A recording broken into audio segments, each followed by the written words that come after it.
إن الله وملائكته يصلون على النبي يا أيها الذين آمنوا صلوا عليه وسلموا تسليما. Assalamualaikum warahmatullahi wabarakatuh.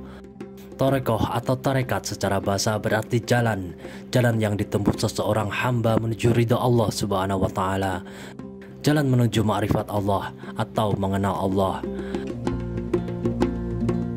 Hal yang membuat anak muda enggan dan takut memasuki dunia tarekat adalah anggapan bahwa jika mengikuti aliran tarekat akan kehilangan dunia, kehilangan kenikmatan masa-masa muda.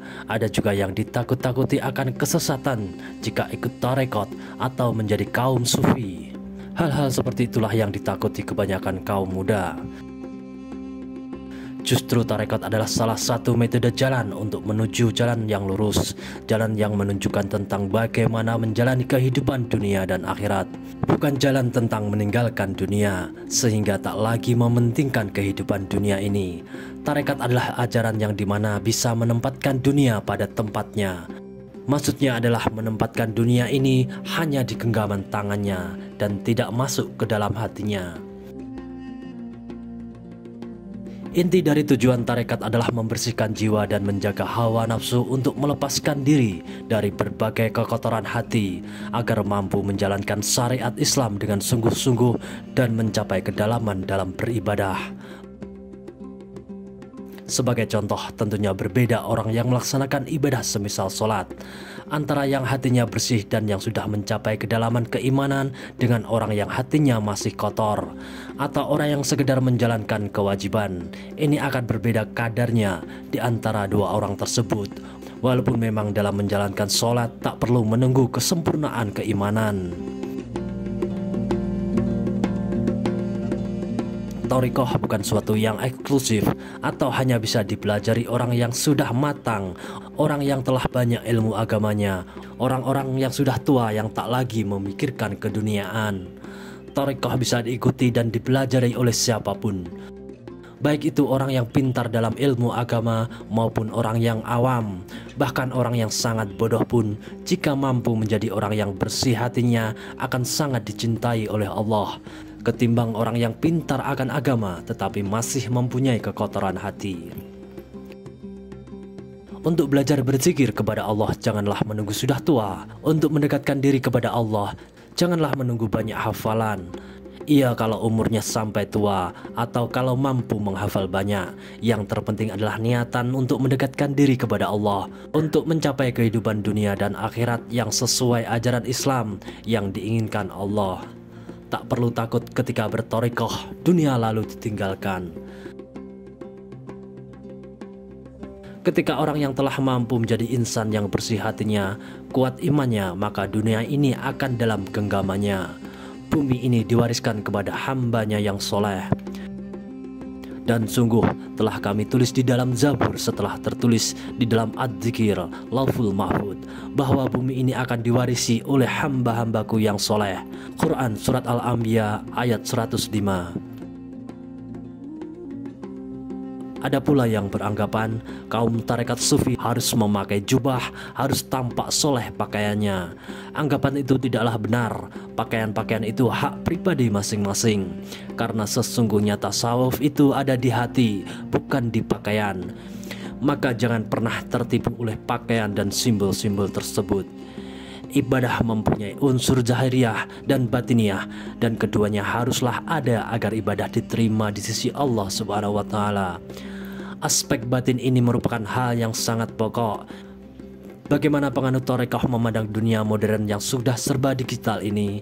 Para ahli thariqah atau guru-guru thariqah enjoy dalam melihat modernisasi zaman. Mereka tidak gelisah karena dapat mengikuti dengan baik.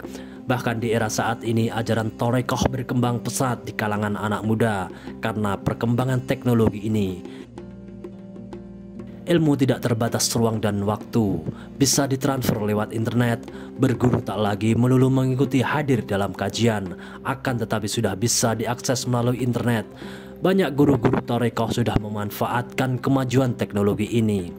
Dalam menuntut ilmu, tentunya akan sangat mudah ketika kita mempunyai guru pembimbing daripada hanya sekedar membaca. Ini akan membuat ilmu mudah diserap, mudah untuk dijalankan. Seperti contohnya, orang yang hendak melakukan perjalanan, orang yang hanya membaca Google Map akan sulit mencapai tujuan dengan cepat dan benar, malah kadang bisa tersesat. Tentunya berbeda orang yang didampingi dengan orang yang sudah pernah berjalan di tempat tersebut, dan segala halangan rintangan yang ada di jalan akan mudah diatasi. Dalam ilmu khasanah tasawuf, guru mursyid mempunyai peranan besar dalam membentuk spiritual seorang murid, karena dimensi Al-Quran telah tertanam dalam dirinya. Guru mursyid hanya bisa dimengerti oleh hati yang terbuka dan jiwa yang telah disucikan.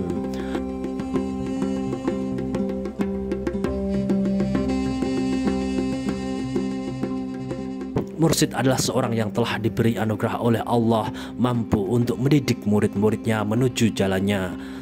Mursyid adalah orang yang telah mencapai pencapaian spiritual yang tinggi. Maka ketika seseorang diberi hidayah, diberi petunjuk oleh Allah, akan dipertemukan dengan seorang guru. Tentunya pertemuan dan pencarian setiap individu berbeda-beda. Itu kehendak Allah lewat jalan apa Allah mempertemukannya.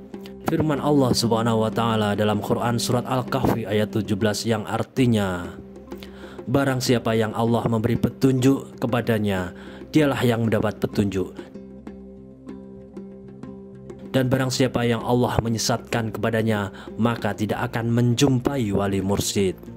Tasawuf bukanlah membaca buku-buku tasawuf dan mengkaji dari berbagai teori, karena itu berarti sekedar mengenal tasawuf, bukan bertasawuf.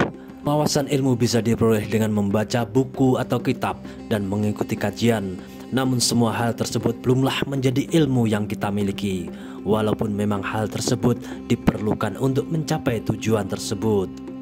Orang-orang yang telah berjalan telah mampu menyaksikan realita apa yang terjadi dalam perjalanannya dan sanggup menjadikannya pelajaran hidupnya. Orang Jawa sering menyebutnya ngilmu iku kelakone kanthi laku. Ilmu itu baru dapat dipahami dan dimiliki dengan sebenar-benarnya melalui penerapan dalam tingkah laku atau perbuatan dalam kehidupan ini. Seorang murid haruslah mau untuk berjalan, mau melakukan apa yang telah diajarkan oleh guru dalam menggapai ilmu. Bertasawuf merupakan hubungan guru dan murid. Bertasawuf adalah melaksanakan apa ajaran yang diperintahkan oleh guru, baik zikir, sholat, dan ibadah-ibadah amalan yang lainnya. Dengan demikian maka ia akan mendapatkan ilmu sekaligus hikmah untuk bekal kehidupan di dunia ini maupun di akhirat. Bertasawuf adalah mengenal dan mencicipi manisnya spiritual. Itulah sebabnya Umar bin Khattab radhiyallahu anhu ketika awalnya berencana membunuh Nabi Muhammad SAW, dan ketika berhadapan langsung dengan Nabi Muhammad, hatinya tersentuh dan ia masuk Islam. Inilah ilmu kedalaman rasa Rasulullah yang ditransfer melalui tatapan mata, melalui pertemuan langsung, di mana kebencian Umar bin Khattab menjadi cinta. Siapapun ingin serius merasakan indahnya dunia tasawuf, merasakan kelezatan iman, ketenangan batin, dan pencerahan jiwa, maka harus menemukan dan mencari guru, mencari sosok yang mampu membimbing untuk menemukan jalan menuju Allah. Semoga Allah Ta'ala memberikan kita semua hikmah dan ilmu sehingga kita bisa menjalankan agama ini dengan senang hati dan rasa kecintaan. Dan semoga Allah memberikan rahmat berupa nikmat iman Islam. Amin amin ya rabbal alamin. Wassalamualaikum warahmatullahi wabarakatuh.